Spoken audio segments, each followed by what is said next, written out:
Our movie opens to one of the fastest transitions from winter to spring I've ever seen, while woodland creatures wander around to an underwhelming overture for 1 minute and 48 seconds. That's right, I timed it. To give you an idea of just how long 1 minute and 48 seconds is to do nothing, in 1 minute and 48 seconds, both specials were able to play through their opening themes, credit their starring roles, and introduce us to the main protagonist. This scene actually introduces us to the movie's two biggest problems. The first is pacing, as we'll get spans of either nothing happening or stupid things happening throughout the first half hour to 45 minutes. And the other problem is the friggin' woodland creatures. These things are everywhere, and it seems like they get more screen time than the ponies at times. I don't know who decided to clutter up the screen with them, but this is My Little Pony, not My Little Woodland Creature. Finally, after that minute and 48 seconds, we see Dream Castle and some of the ponies, and the opening theme starts playing.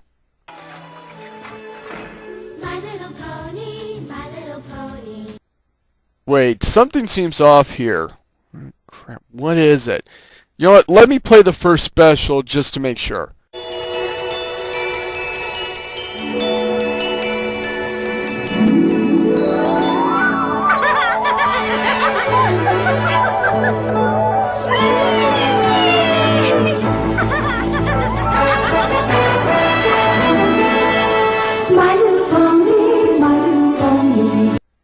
Oh, come on! Are you telling me you couldn't afford to get the backup singers from the specials for this movie? What, you just had to get one more pop song into the Transformers movie or something? I know this is a minor gripe, but the opening theme just doesn't sound right with these kids as backup singers. Anyway, the ponies are preparing for their spring festival. As you can see, we got a whole bunch of them, now 30 in total, not counting the sea ponies. With all these characters, you'd think picking out a protagonist or two would be easy. However, I have to imagine Hasbro was afraid that if they picked out a pony or a few ponies as the true stars of the movie, they would overshadow the others. We can't have that now, can we? So, we don't get a protagonist just yet. Instead, we get this.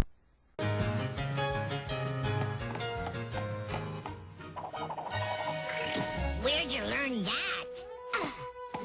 I made it up. Well, you better unmake it quick. You didn't like it? Well, it's great, Lickety-Split, but if you do that in the show, you'll mess up everyone else.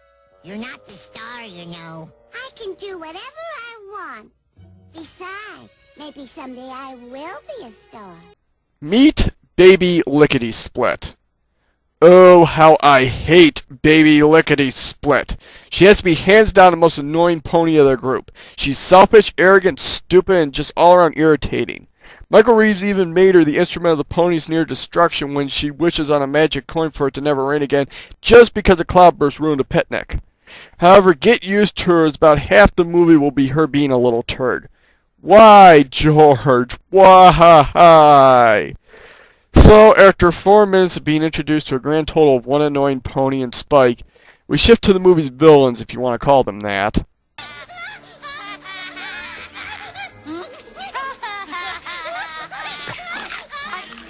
When the wolf tries to eat Little Red. Me too. But she always gets away. No, maybe she won't this time.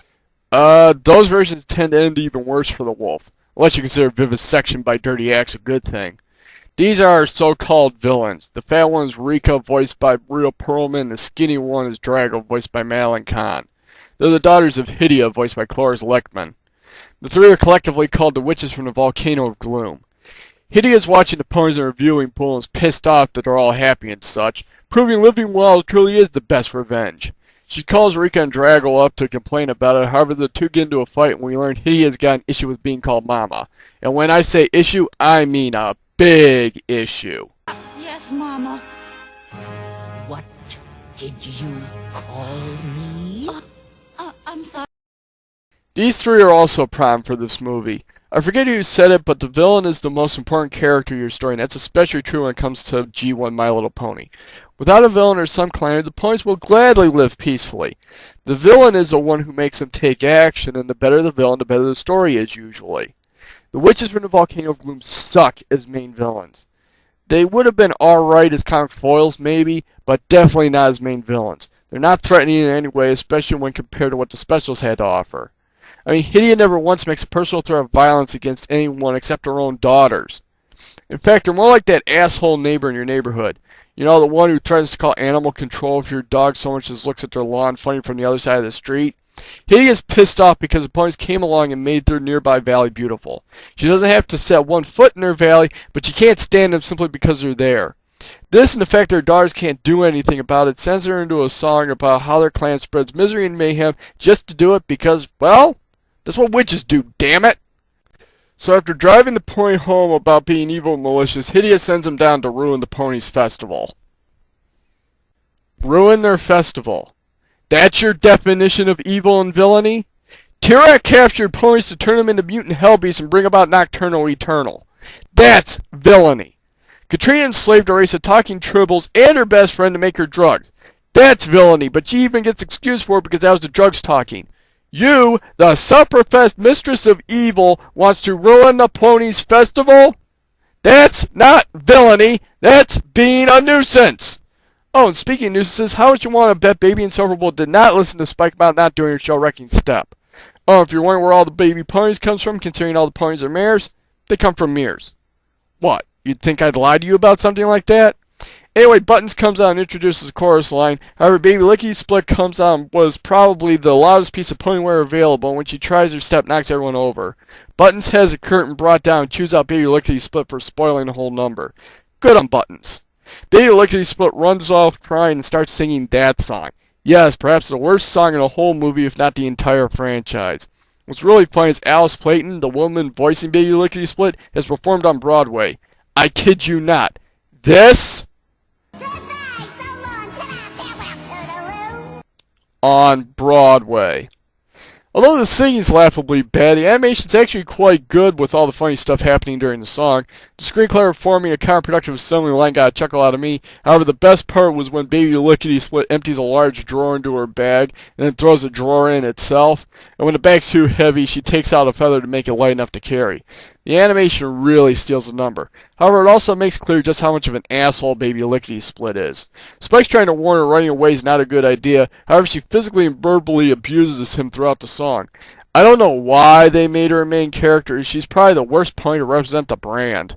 Baby Lickety-Split runs off and Spike, being a masochist, tails her after leaving a note. Meanwhile, Rika and Drago have shown up at the festival. To prove just how incompetent these two are, they don't even know what dank means. They look it up in their spell book to mean wet. Well, actually, it means cold and humid, but who's keeping track here? They head to the waterfall to flood the place. Drago reads the spell, but upside down to further prove just how stupid they are. When she reads it right side up, the waterfall goes like gangbusters, but a couple of baby sea ponies use a shell to deflect the water back at them. Yes, it's literally child's play to defeat the witches. They splash into the festival and complete their humiliation as the ponies laugh them away. Back with Baby Lickety-Split and Spike, they come to a canyon with a waterfall. Baby Lickety-Split says that this is a good place. To be stupid. A good place for what? Oh, my feet are killing me. To fly, like Wind Whistler and North Star. But they're Pegasus ponies. You're just an earthling. You can't fly. Yeah, they have these little things called wings, which you lack. However, Baby Lickety-Split won't let a little thing like logic get in the way of being an idiot. She jumps off the cliff and falls in the water, taking Spike with her. We're flying! We're falling! Oh! Ow! Oh! Oh!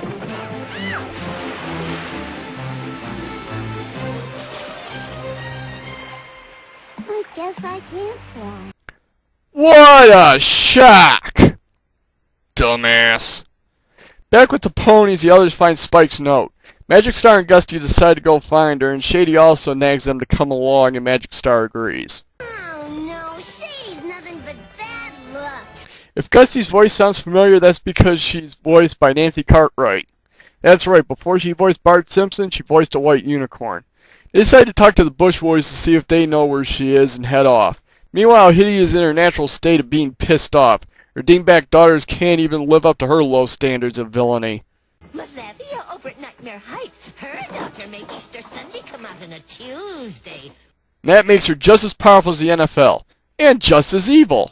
Hitty decides she'll unleash the Smooze. The Smooze is an ever-expanding glob that smells everything in its way. Hitty says it wiped out an entire kingdom. It's basically the ultimate witch weapon. However, that begs the question why she didn't use it earlier. I don't know, but she'll use it now. However, they're going to have to gather that took a list of disgusting stuff to make it. The list includes something called Flume, which scares the crap out of Rika and Draggle, but we'll get to why in the next part. They don't want to get to Flume, but Hidia insists. After a short interlude to show Spike and Baby Lickety-Split are trapped and Baby Lickety-Split is as insufferable as ever, we get to Rika and Draggle hunting down the gunk in a swampy graveyard. Dreading getting the Flume, they try to convince each other to get it in a song. Basically, they say they'll get everything else. This is another case of the animation stealing the show with all sorts of off-the-wall stuff happening in the background. The song isn't all that great, but seeing Draggle trying to get an alligator off her foot got a chuckle out of me. In the end, neither gets the Flume, and it somehow got off the list. They decide to lie to Hidia and take what they have back, and it's not like she won't find out and get pissed off. Meanwhile, Spike and Baby Lickety-Split are still trying to get out and failing miserably. Frankly, Spike should have just left her down there and tried to get out himself to get help, but that would make too much sense.